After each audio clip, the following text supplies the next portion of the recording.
Hai rekan-rekan semua, kali ini saya akan membuat aksi nyata membuat lingkungan kaya teks di kelas, yang dimana saya membuat adalah pojok baca.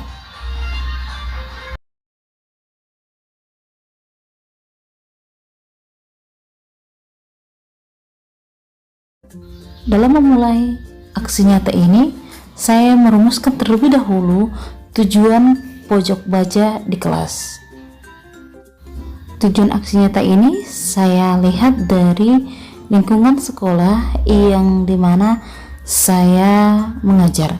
Yang pertama saya buat adalah untuk meningkatkan senang membaca peserta didik daripada bermain handphone di waktu kosong. Yang kedua, tujuan pojok baca saya buat untuk meningkatkan keterampilan dan kreativitas peserta didik. Dan yang ketiga, tujuannya adalah untuk meningkatkan minat literasi peserta didik karena saya di sekolah SMP untuk kalangan SMP. Yang selanjutnya, saya merumuskan manfaat pojok baca di kelas. Yang pertama, peserta didik lebih senang membaca buku daripada bermain handphone. Yang kedua, agar terampil dalam berpikir kritis dengan bertambahnya minat mereka dalam membaca. Yang ketiga, saya menuliskan manfaat dari pojok baca ialah agar meningkatkan minat baca peserta didik di sekolah maupun di luar sekolah.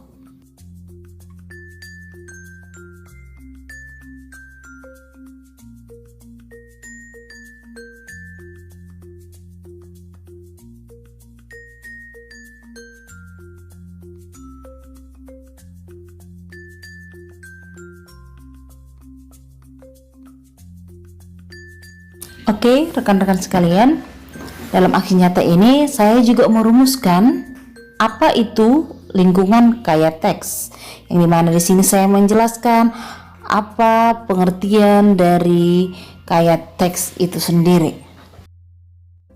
Boleh dilihat kembali di setiap slide yang saya buat, di mana saya membuat beberapa foto yang berkesinambungan dengan materi yang saya paparkan. Selanjutnya, saya memaparkan strategi untuk membuat lingkungan kaya teks. Yang pertama, strategi yang saya gunakan ialah melibatkan peserta didik, membuat pojok baca dan area yang akan dijadikan kaya teks. Yang kedua, strategi yang saya buat ialah melibatkan peserta didik untuk menata, mendesain, menghias pojok baca dan area kaya teks. Yang ketiga, strategi yang saya gunakan ialah saya menyediakan buku bacaan yang menarik pada peserta didik. Selanjutnya, saya memaparkan fungsi pojok baca. Pojok baca itu sendiri untuk mendukung agar peserta didik menjadi literat. Mereka harus kita berikan banyak teks dan kesempatan untuk mengeksplorasi dan bereksperimen dengan buku yang mereka senangi.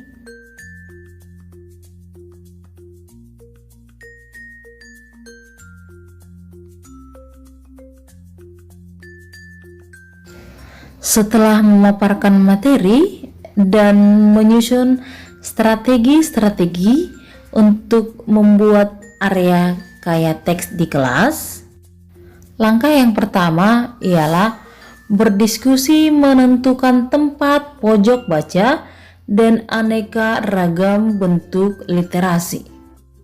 Dalam proses ini, yang pertama sekali yang saya lakukan ialah berdiskusi dengan para rekan guru. Selanjutnya, saya berdiskusi dengan peserta didik mengenai apa itu area kaya teks dan bagaimana langkah-langkah yang akan kami buat dalam membuat area kaya teks di kelas mereka masing-masing. Proses selanjutnya ialah kegiatan pembuatan lingkungan fisik kaya teks di kelas atau pojok baca, di mana di sini saya melibatkan peserta didik dalam proses pembuatan pojok baca tersebut. Yang pertama yang guru dan peserta didik lakukan ialah menentukan area pojok baca. Yang kedua, saya dan peserta didik menyusun buku di area pojok baca, dan selanjutnya peserta didik menghias area pojok baca dan lingkungan fisik kelasnya dengan kaya teks. Selanjutnya saya membuat hasil pemanfaatan lingkungan fisik kaya teks pada peserta didik.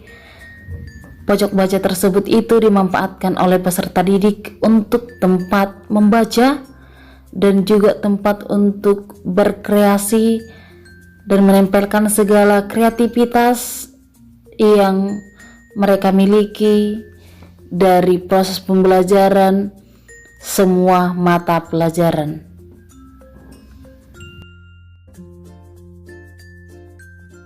Di akhir proses kegiatan pembuatan aksi nyata, saya membuat umpan balik kepada peserta didik untuk mengetahui apa dampak yang mereka rasakan adanya pojok baca atau lingkungan teks di kelas mereka.